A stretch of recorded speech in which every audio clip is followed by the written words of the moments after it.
All right, if you're running a plastics factory, you're probably hearing the words carbon inventory and ESG thrown around a lot.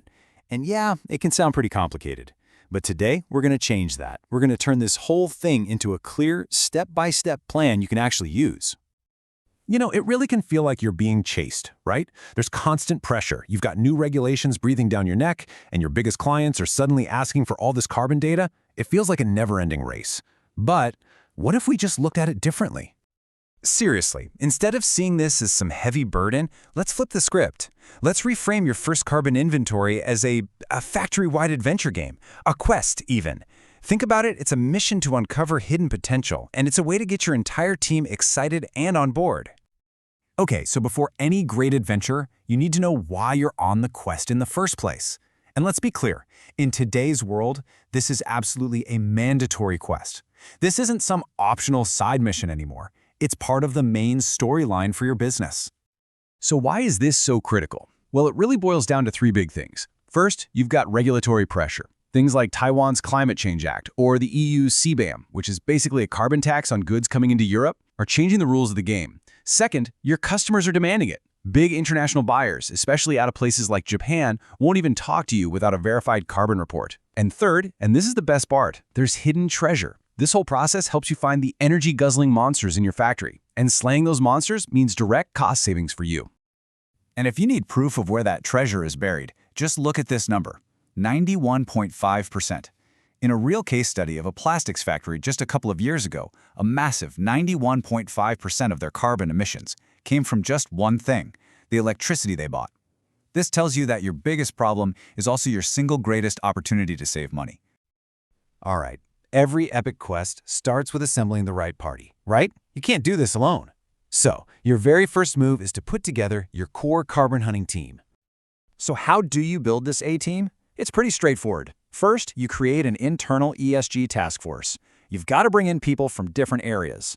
You need someone from plant operations. They know the machines. Someone from finance. They have all the bills. And someone from procurement. They know what's coming in the door. Then, step 2. You need an entry ticket to this game. This means getting at least one person on your team certified in ISO 14064-1. That certification gives you the official know-how to actually lead this whole process from the inside. Okay, your team is assembled and you've got your ticket. Now it's time to actually start the hunt. We can break this whole thing down into 3 simple levels. Level 1 is all about hunting your direct emissions, what they call Scope 1. This is stuff you're burning on site, like the fuel in your forklifts, or, say, refrigerant that might leak from your AC units. Level 2?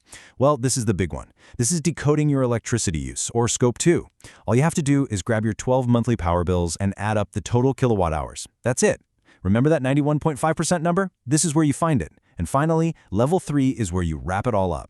You take all the data you collected and multiply it by an official emission factor. Just think of it like a simple conversion rate that turns your kilowatt hours into a final carbon footprint number. Now, hold on, because we need to clear up a really common myth in the plastics world.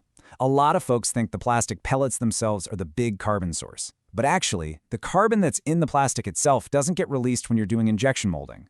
The real villain of the story, the true primary source of emissions for your factory, is the massive amount of electricity you need to power those machines.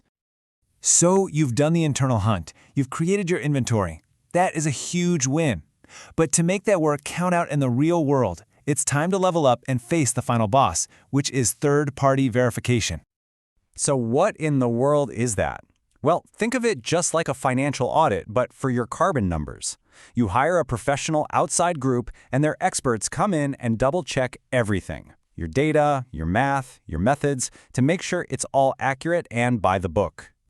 And when you pass that audit, you get something called a verification statement.